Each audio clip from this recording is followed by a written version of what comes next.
One sec. So yeah, I am the CEO of and co-founder of OmniLife, and I got started through a connected purpose into this industry through my own personal experience. So I was at the University of Iowa at the time. I played football there at the University of Iowa, 50 pounds or so ago as a linebacker, and then I ended up in a motorcycle accident and had several career-ending injuries, but one of those was a paralyzed right arm due to a brachial plexus lesion in my shoulder, those nerves in the shoulder. And so I had a paralyzed arm for about a year, and I had a nerve transplant. And after that, it was about a year of recovery. I now have full functionality of my arm, and that was really the inception for my personal passion. And my uncle still is a heart transplant surgeon, but did pediatric heart transplant for a number of years at Seattle Children's. And so we started working together on a project to help him review organs, make decisions on organs, and to communicate and connect with his team and his patients to make sure that they got every transplant. His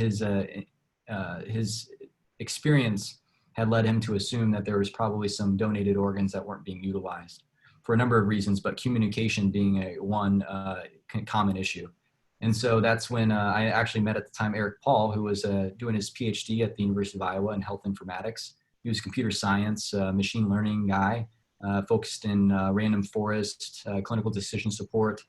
And he had a personal connection to transplant, being that 4 of his aunts have liver failure.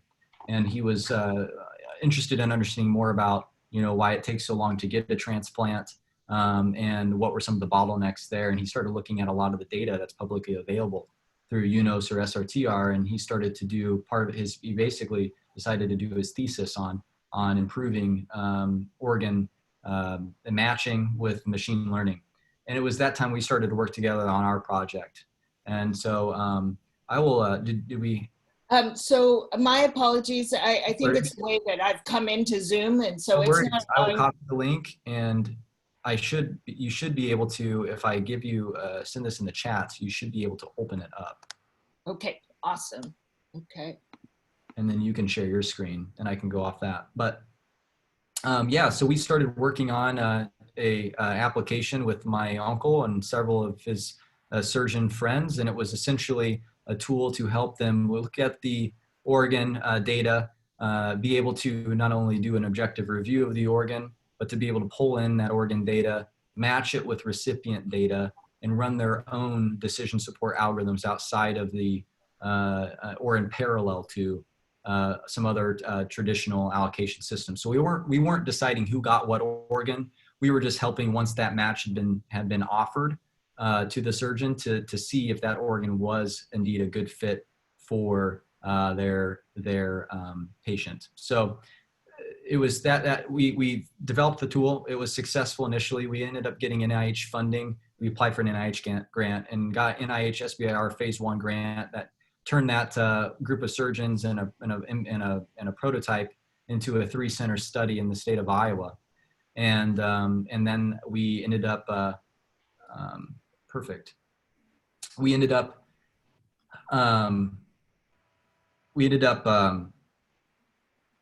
having a lot of success with that initial grant. We showed that we could increase, with this communication platform, we could increase the response time or the offer throughput, how fast an organ procurement organization could offer out an organ and place it at a center. And through that experience, we were able to increase the number of organs placed at the centers that worked with us in that study by a significant amount.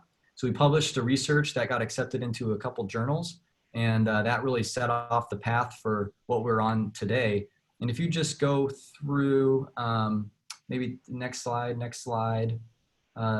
This is the statistic I'd like to talk about. So as part of this research, we started to think about and learn about, okay, well, what were some of the bottlenecks? And we did the research. We discovered that 50%, 54% in fact, of the donated organs authorized for donation were not being transplanted. And so we started to dive into the reasons on why that was the case, and realized that one underlying common issue was that these organs were particularly marginal organs that weren't great, but not bad. We're not finding a match. They simply placed, and if you go to the next slide, I talk a little bit about some of these breakdowns. there were, if you just think about this process for a second, and it's even more complex. We actually spent some time with Life Center Northwest really early on with their team up in at Seattle, and they cover Alaska. They talked about the complexities of logistics and communication. So if there's a donor in Seattle and there's a patient in Alaska, for example, or Montana or Wyoming, these patients are not going to Seattle. In fact, that's the doctors from those areas, and the organs aren't coming to them either. What's happening is the doctors that represent those patients from those locations are flying into Seattle to pick up the organ and flying them back. And so if you think about the communication process, and you've got as little as 4 hours sometimes to be able to get, once the organ's been procured from the donor, into a patient. And so it's a very time sensitive process. And some of these bottlenecks were basically resulting in having too much time being spent on trying to figure out if it's a good organ or not. That simply, the way that the timing all worked out, there were so many bottlenecks around just getting the organ reviewed and making a decision that it took them out of the opportunity to move forward with the case because they lost too much time. And so if we could speed up the time of decision making, we could provide more opportunities for donation and transplant, and that would allow them to hopefully transplant more patients. And so that's really what kicked off the research. If you go to the next slide, we talk about limited supply, but we also talk about growing demand. If we just take a second, first of all, we help with organs. We also help with tissues. We've moved into some tissue and blood work as well with these organ procurement organizations. But if you think about growing demand on the demand side, but what I mean by that is patients that need these organs or tissues. If you just look at kidney disease alone, there's over 30 million of individuals suffering from kidney disease. 100,000 people start dialysis every single year. Less than a quarter of them get successfully listed. And then if you look at the patients that listed, 1/4 of those patients listed die within the first year without even receiving an opportunity for transplant. Then you go to the next slide. We talk also around the bottlenecks on supply. But if you look at just kidney disease alone, well, why outside of the social impact, which is most important and core of everything that we do, obviously there's other things involved with the adoption of technology, and one of those is economic as well as political influence. And in the economics, and also political in the sense that Medicare has such a big role. If just kidney disease alone, we do all transplants, not just kidney, but if you just take kidney, over 1 out of every $5 of our Medicare and Medicaid budget is going towards dialysis. And there's been some recent changes with the Advancing American Kidney Act from the Trump administration that came out last year and early this year that has for the first time aligned the incentives and changed the incentives for dialysis centers to incentivize transplantation. And so what's happened is there's been a huge, in these transplant centers that we were helping streamline, or if you go to the next slide, actually, this will sum it up beautifully. I just made this slide because instead of talking about it, I knew to have a lot of time, so I wanted a visual to talk about it more quickly. So sorry, it is not letting me go down there. No worries. Okay, so maybe tell us more about what's on. Arrow keys. What's that now? Try the arrow keys. Do you have them? I am doing that, and it's not working. Okay. So I don't know why we're having so many tech issues, but please maybe just tell us. And yeah. So if you think about, I have this image of a bow tie, and essentially what it means is it's depicting two funnels: a supply funnel and demand funnel. And what we realized is that these transplant centers that really sit at the if you imagine a funnel and you think about the organs and them coming into the funnel to be transplanted, or the supply side of this marketplace. And you think about the other side, which is the demand, and that's patients that are waiting. Maybe they've been diagnosed with kidney disease. They progressed to end-stage renal disease. Perfect, right here. They progressed to end-stage renal disease. Along the bottom, you see that the supply side of this funnel is 24 to 72 hours from the time that the donor has passed away and the organs are authorized by the family, allocated, and procured. You're talking 72 hours max until the transplant event occurs where they've taken the organs and put them in a patient. On the demand side, you might have 5 to 10 years of chronic disease management, such as kidney disease. Then you progress into, sometimes if you don't catch it early enough, you progress into end-stage organ failure, and you start to do that through management of organ failure, such as dialysis, for 4 to 5 years. At that time, you get referred for transplant. And we've seen that historically, And it's especially now because there's so many people referring patients, dialysis centers referring patients because they've been incentivized to centers, that this is now taking over a year to just, once you've said, okay, you need a transplant, let's get on the list. It's taking them up to a year to actually get active on the list. And then once they're on the list, they're waiting anywhere from 1 to 5 years to get a transplant. So as you can see, that's very chronic on the other side.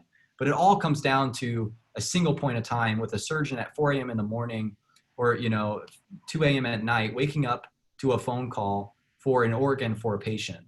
And they need to make this decision. And what we showed on that other slide is that they've got 30 minutes to make that decision, and they have to contact there's up to 3 to 4 different constituents that they have to get contacted. And there's over 30 phone calls in the matter of 30 minutes to collect and connect all this information, trying to get the patient data and the information from dialysis coordinators, from nephrologists and referring physicians, from the patient themselves and their caregivers, from the pre-transplant coordinator looking through the patient chart. But then they also have to contact the HLA labs, the OR, the supply of the organ procurement organizations to get more information on the donor. And we're helping them do all of that way faster. And as a result, we're allowing more transplants to occur. Go to the next slide. So these are, pretty horrible graphics. I need to get them to a graphic designer, but this is simply, you saw those different individuals that are part of this ecosystem and involved in making this miracle happen. And we're connecting all of the dots. Go to the next slide. And so we have several different products. We have a product platform that offers a suite of solutions. We have a basic platform that everybody connects to, but then we have individual modules that if you're a transplant center, you're oftentimes using OmniReferral, which is helping them look at the number of their patients coming in and trying to prioritize which patients to transplant based on illness and other factors. But you've also got OmniDonor, mostly used by the organ procurement organizations, to send out the information to manage that donor through that process. But then we also have OmniCare, which is really focused on, if you go to the next slide, focused on patients, providers, and so that's kind of our roadmap. We're getting ready now that we have a lot of this data. We are getting ready to, at the end of this year, be able to start to focus on how we can better help having a really good understanding of supply and where the organs are, and having a good understanding of the patients. We can help not payers, providers, and patients all get organs faster. And the payers being able to put their patients in the best hospitals that would maximize their individual chance of getting an organ the fastest. So helping with multi-listing strategies and helping the patient get an organ and a life-saving organ faster is ultimately the goal. Go to the next slide. So this just talks about some of the reasons why it's really important right now and how we've had a lot of tailwinds.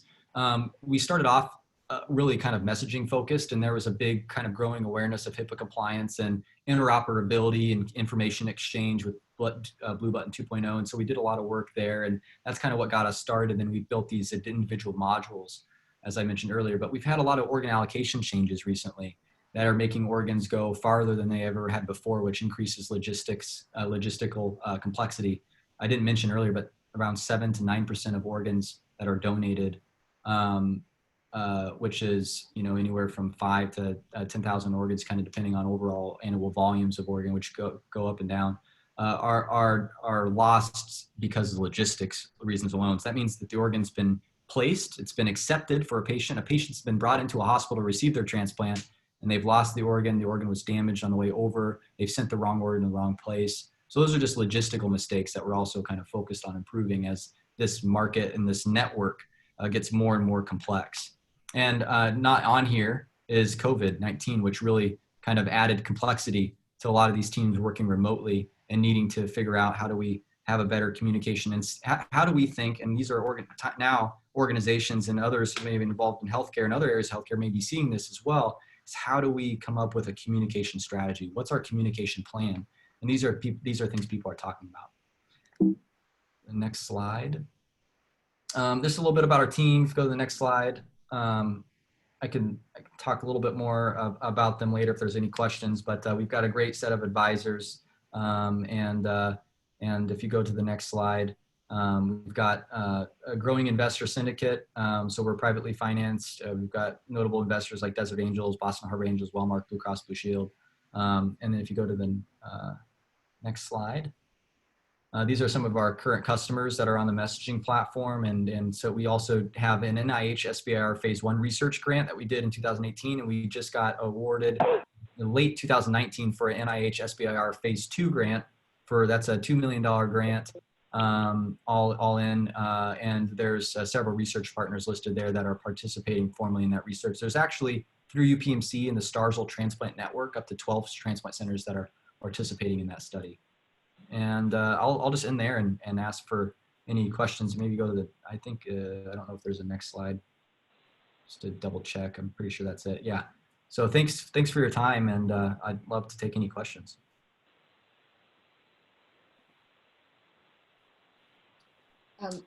Well, what I would say is thank you, Dalton. Thank you for your grace under fire. Thank you for persevering through some tech issues. No worries. That is fascinating to me.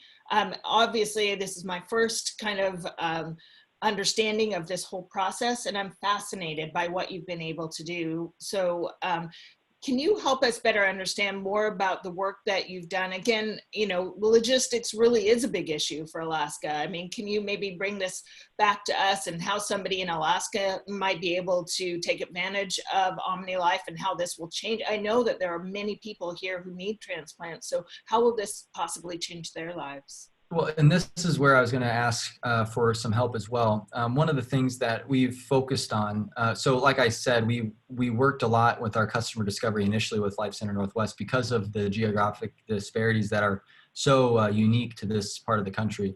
We wanted to better understand, you know, with logistics and communication being equal is so much, so important, particularly for Alaskans. You know, how does that work and how can we help?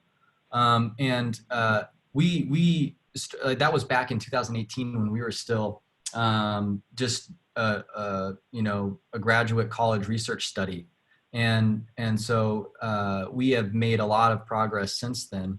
One of the things that we focus a lot on with logistics is that with our tool, we've created this almost Uber for transplant. These surgeons are able to provide their preferences of organ procurement, and what we're seeing and what our goal is to reduce the need for teams to travel long distances to get these organs, and that we could trust each other more to procure an organ. So why are we flying a team from Alaska down to Seattle to procure an organ when there's perfectly capable surgeons to procure that organ and send it on an already commercial flight heading in that direction? And so those are some of the things that we're working on. The other thing is, and oftentimes to get organs that far, we're talking about perfusion technology. And so how can we, it used to be that, you know, you kind of put it in a box, a vise, in an igloo cooler, and you send it on its way, and hopefully it got there.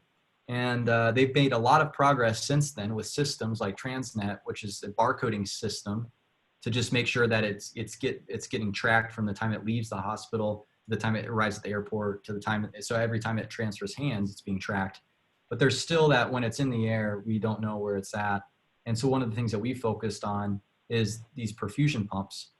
These perfusion pumps have made a lot of progress lately, which is allowing organs, kidney, liver, heart, lungs, to be able to be their life extended quite dramatically. We call it cold ischemic time, and the amount of time that they can spend outside of the body.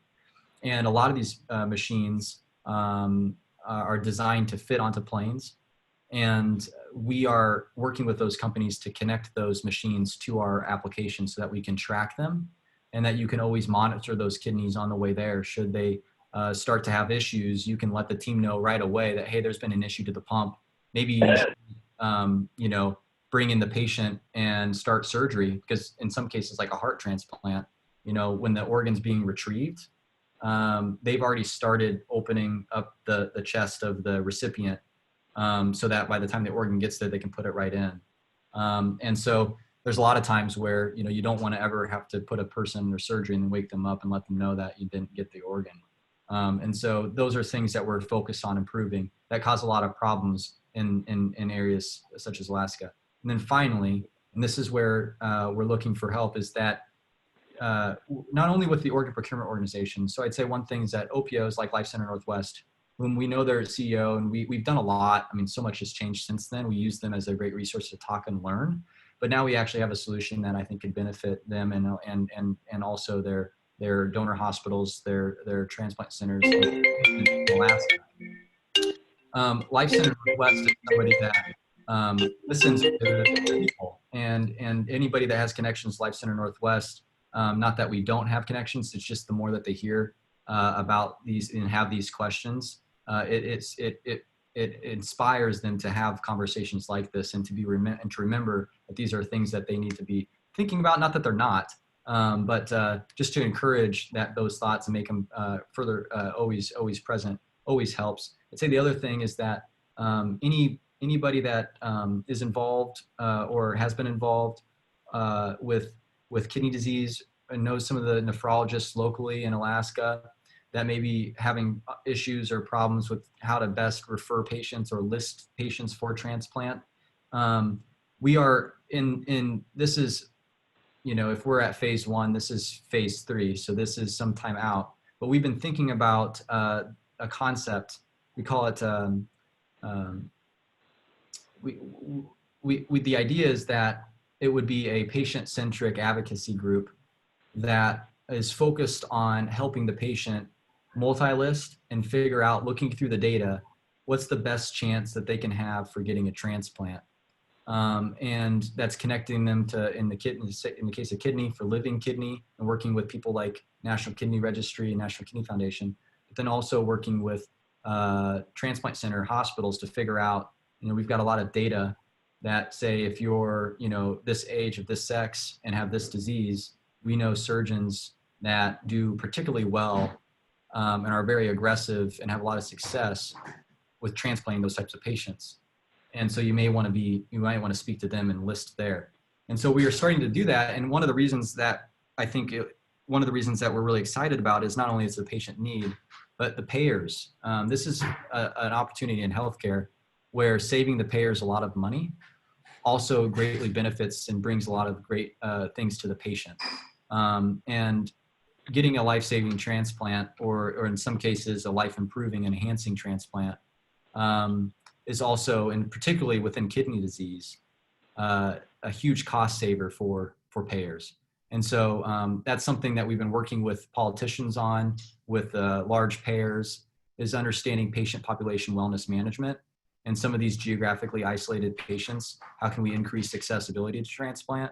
And then when we do, not only is that the patient wouldn't pay for it at all, this would be a service that patients could go to for free that their payers would pay for, because it aligns everyone. It helps the patient. It also helps them save a lot of money. And so that is something that we've been working a lot on. And to any ideas in the group or connections or thoughts, or maybe other people or technologies that are kind of in similar spaces, that's an area of development that we're looking into down the road as we continue to grow our provider network, is to think about more direct focus on patients. Well, first of all, thank you very much for that overview. What I'd like to do, that is entirely the purpose of HealthKai, is to promote those kind of innovative technologies. So trying to get all the people who are trying to do creative workarounds with existing barriers is exactly the space that we want to be in. So now that we have that ask, we will definitely reach out and try to figure out where we can make connections here. I'd like to open it up for the group. Is there anybody online who would like to speak with Dalton and ask a question?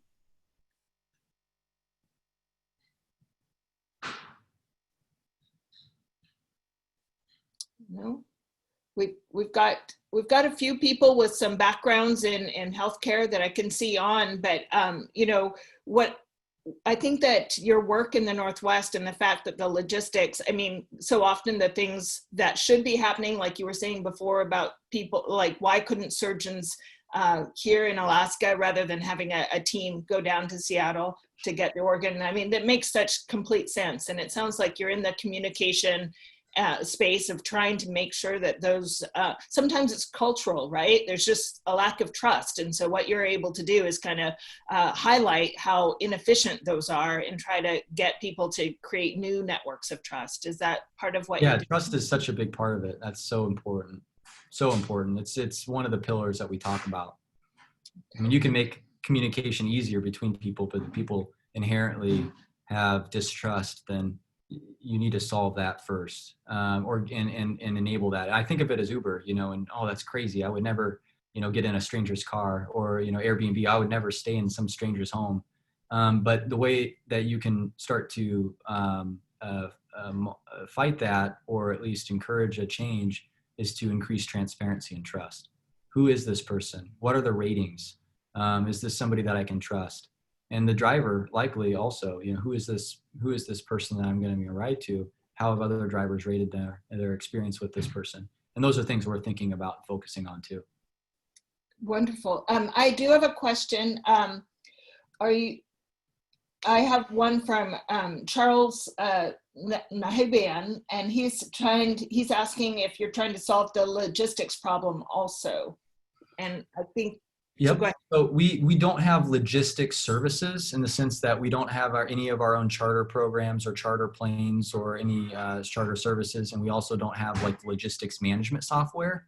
But we are highly interested in working with large logistics vendors or providers in your guys' area specifically, that we could work with as a partner that could get on the platform, and then we could tie in their logistics products to help with this. But yeah, it is something that's inherently like focused on what we're doing, but we're really communication centric, and we work with logistics providers to bring in those logistics tools and data, and we present that logistic data.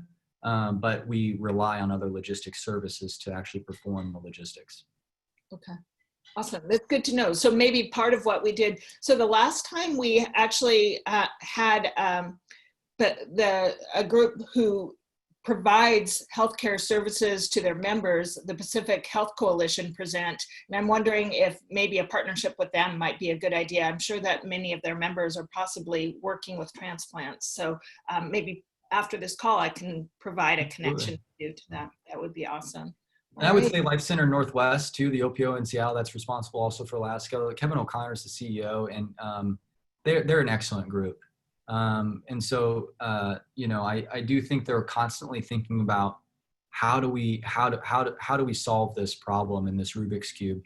And so they're very, it's not that, I don't ever want to communicate that, there's definitely Oregon procurement organizations that, aren't as well ran and can improve drastically. And Life Center Northwest is one of those premier, leaders on kind of cutting edge and using technology to improve. So we've been delighted to learn from them. Would love to work with them, but I just wanted to say that they're an organization that's thinking differently. That's good to know. Thank you so much. And again, we're all about connections as well. This is not the last time that you're going to speak to us, for sure. We'd like to continue a relationship with you. So please follow up. Often after these calls, people are curious and they'll reach out to me. I'll share some follow-up emails. I'll definitely connect you to the Pacific Health Coalition and others. Now that I know more, I have a better understanding of what you need. So I want to thank you, Dalton. Thank you very much for telling us about this, but also thank you for doing it. It's clearly something that's really going to change lives and makes a big difference. So thank you. Thanks. I appreciate it, everyone. Thanks for your time. If you have any questions, please feel free to share my contact information as well, Jacqueline, and I'd be happy to answer any questions. I sure will. And thank you very much for your time. Well, I'm going to say good afternoon to everybody. Thank you for participating in the Health Tie, and thank you, Dalton, again. And we look forward to a continued relationship with you. So thank you. Thank you. Stay healthy. Stay safe. Thank you. You as well. Goodbye now. Goodbye, everyone.